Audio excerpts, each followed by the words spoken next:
Bab 1013. Hal baik terus berdatangan. Senior, kamu. Melihat tangan Suandi menghampirinya, Emi refleks mundur selangkah, dan menatap Suandi dengan mengernyit. Ekspresinya semakin bingung saat melihat air mata Suandi. Suandi. Lucy langsung turun tangan dan menghentikan Suandi. Ekspresinya agak canggung. Gadis itu memang cantik, tapi kan tidak boleh asal main pegang. Apakah kamu tahu istrimu ada di sisimu? Tangan Suandi sudah ditahan, ekspresinya jadi biasa saja lagi, air matanya memang melintas sedikit, tapi entah kenapa tatapannya menjadi begitu bingung. Dik, maaf sekali. Lucy tersenyum dengan canggung dan meminta maaf, lalu menarik Suandi pergi dengan panik. Oh, orang yang sungguh aneh, ucap Emi saat melihat Lucy yang pergi seperti sedang kabur. Mentalnya agak kacau, jangan dipikirkan. Harley tersenyum. Kakak seperguruan bicara apa? Emi bukan orang yang perhitungan begitu. Kamu pasti sudah lelah karena perjalanan yang melelahkan, pulang dan istirahatlah. Harley menepuk-nepuk pundak Emi, lalu berbalik dan pergi. Di belakang, Emi tiba-tiba tersenyum dengan tatapan yang sangat lembut sambil melihat sosok Harley yang pergi. Suandi dan Harley sangat mirip, kalau yang memegangnya tadi adalah Harley, dia yakin dia tidak akan menghindar. Tapi omong-omong soal Suandi, dia melihat arah Lucy pergi dan menggaruk-garuk kepala dengan kebingungan. Entah kenapa, samar-samar merasa agak familiar terhadap Suandi yang mentalnya agak kacau itu. Rasanya familiar, tapi juga asing, seperti pernah bertemu di suatu tempat, tapi dia tidak kepikiran. Di satu sisi, Harley sudah berjalan di puncak gadis giok, tapi tatapannya entah menunjukkan maksud apa. Di kejadian sebelumnya, dia adalah orang luar. Dia bisa melihatnya dengan sangat jelas. Dia melihat air mata Suandi yang berlinang. Hal ini yang paling membuatnya merasa aneh. Lalu, sejak Suandi datang ke Sekte Heng Yue, dia semakin membuat orang bingung. Dia seolah selalu penasaran dengan segala yang ada di Sekte Heng Yue, entah itu orang, puncak gunung, ataupun paviliun dan aula. Ada acara nikahan, lumayan, hehehe. Saat sedang berpikir, Harley terganggu oleh suara berisik. Dia melihatnya, ternyata ada Yona dan Shirley yang cantik. Lancy dan Desi juga ada. Saat ini mereka sedang berkumpul di depan meja giok sambil memegang kartu undangan berwarna merah, bahkan tidak hanya satu lembar saja. Ada apa yang membuat senang begitu? Harley menghampiri dan tersenyum melihat para wanita. Tentu saja hal bagus. Yona tertawa dan melompat ke depan Harley, lalu menyodorkan selembar kartu undangan merah kepada Harley. Sufyan dan Serena sudah mau menikah. Memang seharusnya dari awal mereka menikah. Harley tersenyum. Dia berpikir lagi san teringat soal aula cabang ke-9 Sekte Heng Yue dulu. Kalau mau dibilang dia juga berjasa atas berhasilnya Sufyan dan Serena. Nih, ini punya Brady dan Annie. Sambil berpikir, Yona terus menyodorkan kartu ucapan pada Harley. Ini punya Robert dan Stephanie, ini punya Alvaro dan Stella, ini punya William dan Yenny, ini punya Fernando dan Yerin, ini punya Olive dan Harrison, ini punya Sekte Kim Yun dan Hans, ini punya Karaf dan Joy. Ini, apakah ini sudah direncanakan? Harley melihat belasan kartu ucapan itu dengan terkejut. Stephanie dan Stella. Harley merasa agak aneh melihat nama mereka. Mereka terhitung sebagai kakaknya, sekarang sudah mau menikah. Bahkan dengan Robert dan Alvaro mereka. Wah, semuanya ada ya. Saat bicara, ada sosok orang yang sedang menaiki puncak gadis giok.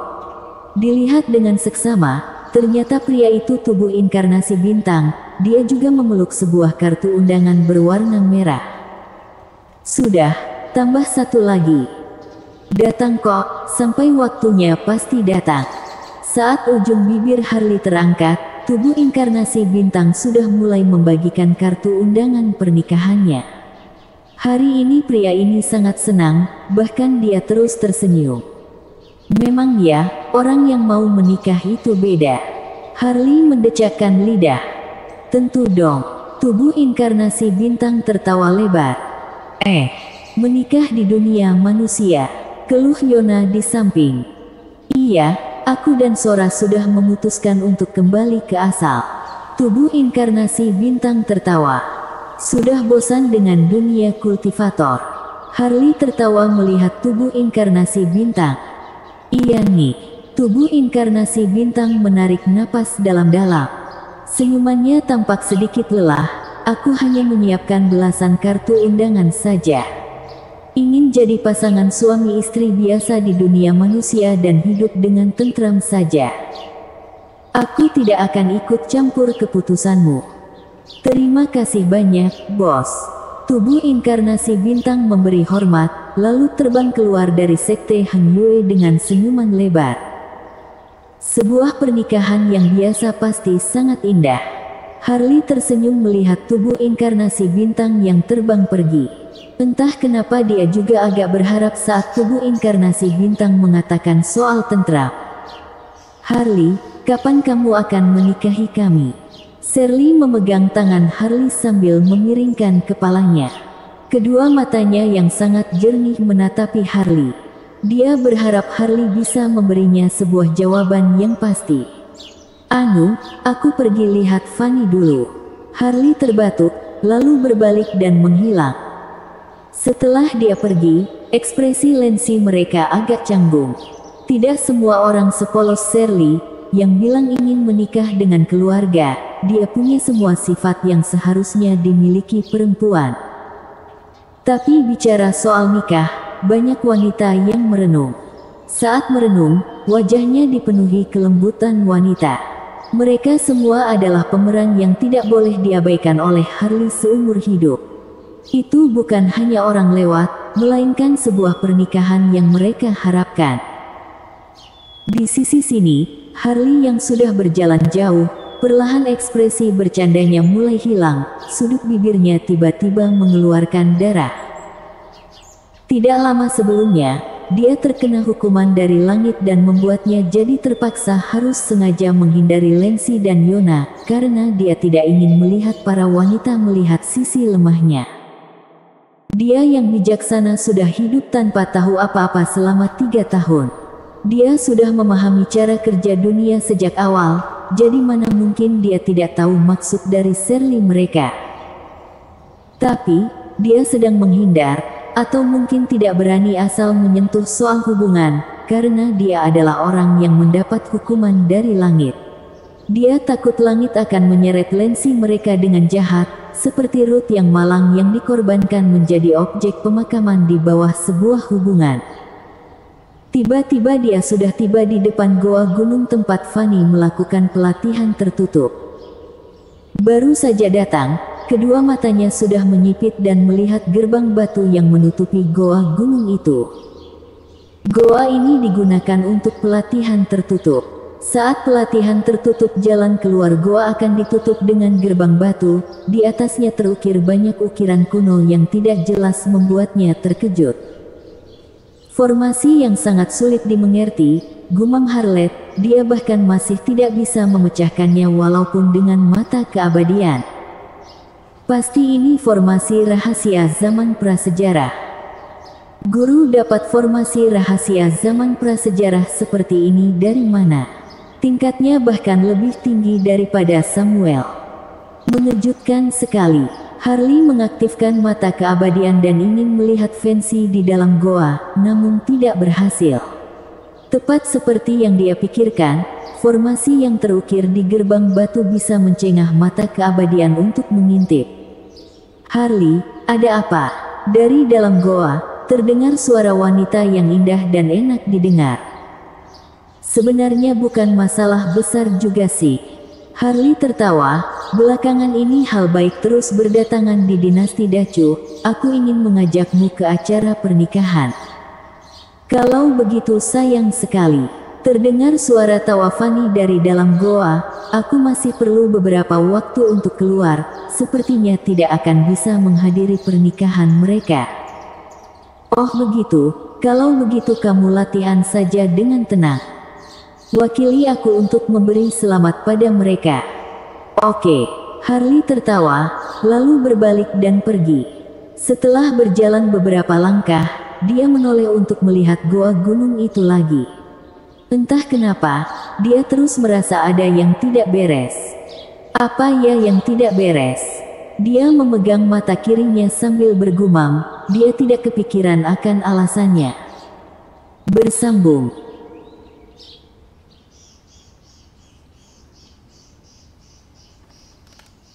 Bab 1014, Brady menikah. Esoknya, matahari masih belum terbit. Keheningan sekte Heng Yue dipecahkan oleh suara petasan. Seketika, sekte Heng Yue yang tenang semalaman menjadi ricuh. Hari ini adalah hari besarnya Brady dan Annie, juga merupakan hal baik pertama setelah bersatunya dinasti Dacu. Dilihat secara keseluruhan, setiap puncak gunung sekte Heng Yue digantungi banyak sutra merah.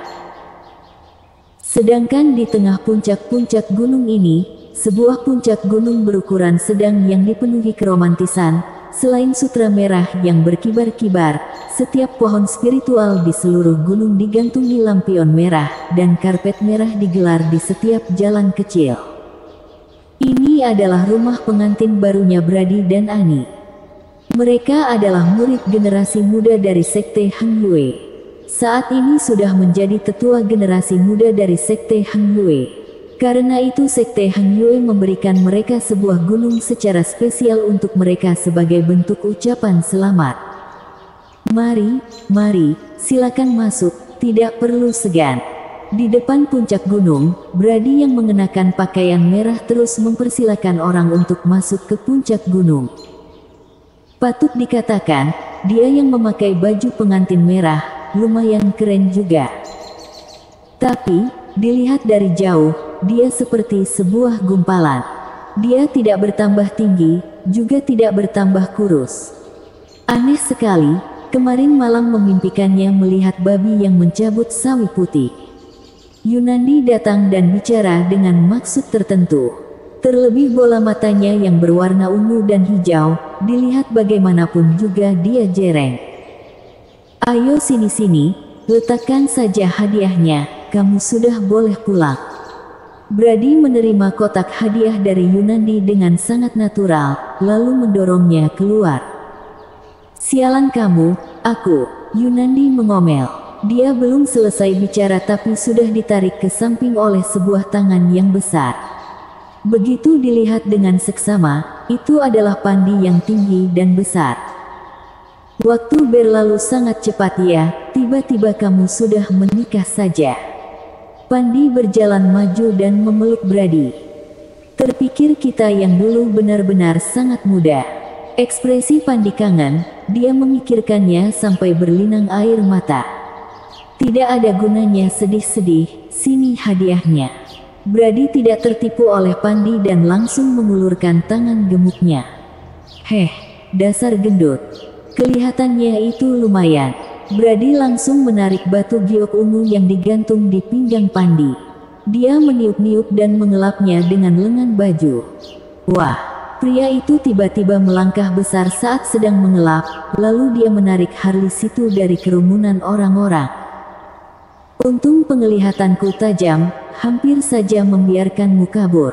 Brady mengomel dan mengulurkan tangannya lagi, mana hadiahnya? Hadiah apa? Harlet situ berpura-pura bodoh sambil menggelengkan kepala. Sini deh, kamu ke depan dan belok kiri, sana makan kotoran. Brady menarik Harley situ dan menendangnya jauh-jauh. Sialan kau, gendut. Siapa yang mencariku? Terdengar suara yang sangat jantan dan seseorang dengan tubuh yang sangat kekar berjalan keluar. Melihat penampilannya agak mirip dengan ayahnya Brady yang badannya kekar, kepalanya juga sangat bulat. Harley situ yang tadinya marah-marah langsung tertawa ciut. Bro, selamat ya. Harley situ mengeluarkan sebuah giok dan memberikannya pada Brady. Begitu dong. Brady tertawa terbahak-bahak dan menerima gioknya. Tapi si bagaimanapun juga si Harley tidak mau melepaskan tangannya, ekspresinya tidak rela. Brady susah payah menariknya dengan kuat. Paman guru, selamat ya. Dibandingkan Pandi, Yunandi, dan Harley yang picik itu, murid mereka jauh lebih pengertian. Coba lihat tuh, kalian tidak tahu malu ya. Brady menerimanya dan menatap Yunandi dan yang lainnya dengan mata sipitnya. Mereka bertiga tidak menerimanya, dan berjalan masuk sambil merangkul satu sama lain.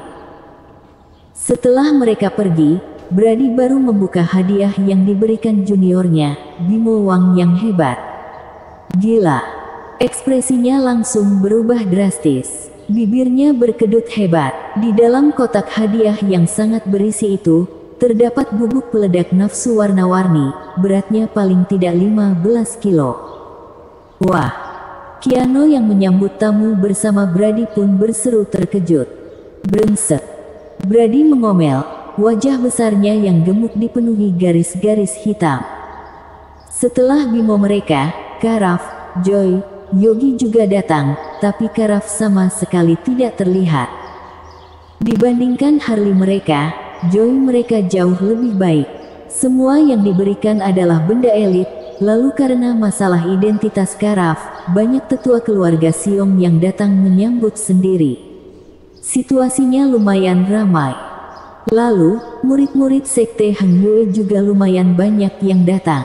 Kebanyakan posisinya lebih tinggi setingkat daripada Brady, juga ada murid generasi tinggi. Lalu, para tetua sekte Hang Yue, seperti Andreas, Hengki dan Daoxuan mereka. Bahkan tetua agung sekte Hang Yue juga datang, bisa dibilang cukup memberi Brady martabat. Orang dari sekte Zeng yang juga datang. Karena tentu saja bukan Nancy yang datang sendiri, melainkan diwakilkan oleh muridnya, Winston. Dia memberikan sebuah mutiara spiritual jiwa asli, sampai membuat leluhur keluarga Siong terkejut, karena itu adalah harta karun yang tidak ada nilainya. Setelah sekte Zeng yang adalah sekte King Yun, yang datang tentu saja bukan instruktur Aaron, melainkan Harrison yang setingkat dengan Aaron. Walaupun hadiah yang diberikannya tidak semahal sekte Zeng Yang, tapi juga merupakan barang langka. Lucy juga membawa Suandi datang. Lucy sih masih mending, tapi Suandi Hong kesadarannya terus kacau, tatapannya kosong, bagaikan sebuah pupet. Kemunculan mereka membuat Brady agak terbengong. Dia melihat Lucy, lalu melihat Suandi lagi. Ekspresinya agak bingung, ini maksudnya apa? Apa kalian sudah jadian? Kami. Langgeng ya. Lucy baru mau bicara, tapi sudah disela oleh suara Suandi yang serak. Tangannya memegang sebuah jade, dia memberikannya pada Brady dengan kaku. Seketika, Lucy tersentak dan langsung melihat Suandi. Sepertinya sejak Suandi datang pertama kali ke sekte Hang Yue, ini pertama kalinya dia bicara duluan. Ini membuatnya agak kebingungan. Terima kasih. Brady menerima jadenya dan menggaruk-garuk kepala dengan kebingungan. Sekarang dia baru memastikan bahwa orang di hadapannya itu bukan Harley, tapi saat melihat wajah yang sama persis dengan Harley, dia terus merasa aneh. Rasanya familiar tapi juga asing. Saat Brady termenung, Lancy menggandeng Suandi masuk. Seketika puncak gunung menjadi sangat ramai akrena kedatangan mereka. Kebanyakan datang untuk memberikan hadiah. Mungkin karena alasan ini juga banyak tetua agung sekte Hang Yue yang keluar dari pelatihan tertutup. Keluarga besar Dongfang tiba. Keluarga besar Simen tiba. Keluarga besar Nangong tiba. Keluarga besar Beichen tiba. Lalu terdengar suara teriakan yang merdu, tamu dari keluarga terkenal istana surgawi mulai masuk ke puncak gunung. Lalu, juga ada orang dari keluarga besar Ouyang, kota Danceng, keluarga besar Muyun, sektor Yan Huang, keluarga bangsawan Haotian yang datang. Kebanyakan semuanya setingkat tetua. Keluarga Xiong juga termasuk sebuah keluarga besar, jadi harus memberi dukungan penuh. Tapi yang benar-benar memberi martabat adalah para keturunan raja. Ternyata mereka juga mengirim orang untuk datang. Walaupun keluarga Xiong merasa aneh dengan kedatangan mereka, tapi mereka tidak begitu terkejut. Keluarga Xiong tentu saja tidak mungkin bisa mengundang para keturunan raja. Ini semua berkat Harley. Master suci Istana Surgawi adalah raja dinasti Dacu saat ini. Tentu saja dia harus memberi dukungan. Tempatnya jadi sangat ramai karena orang yang diutus para keturunan raja.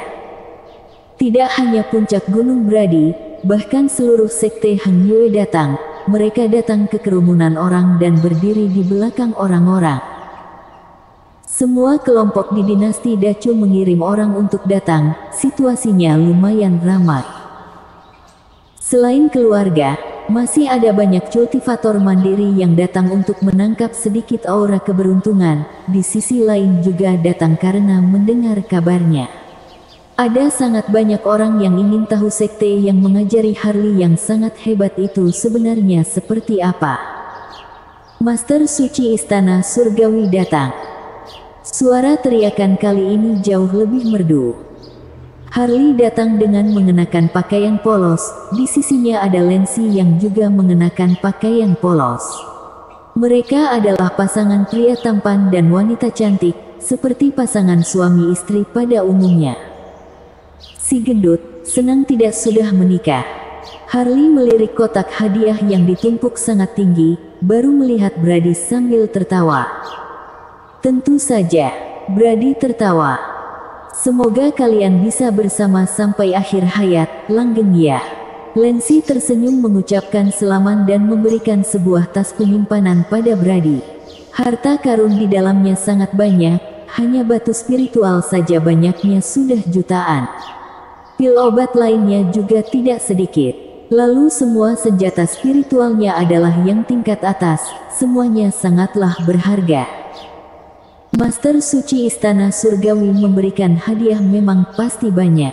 Brady tertawa keras dan langsung memasukkannya ke dalam celananya. Aku suka sifatmu itu.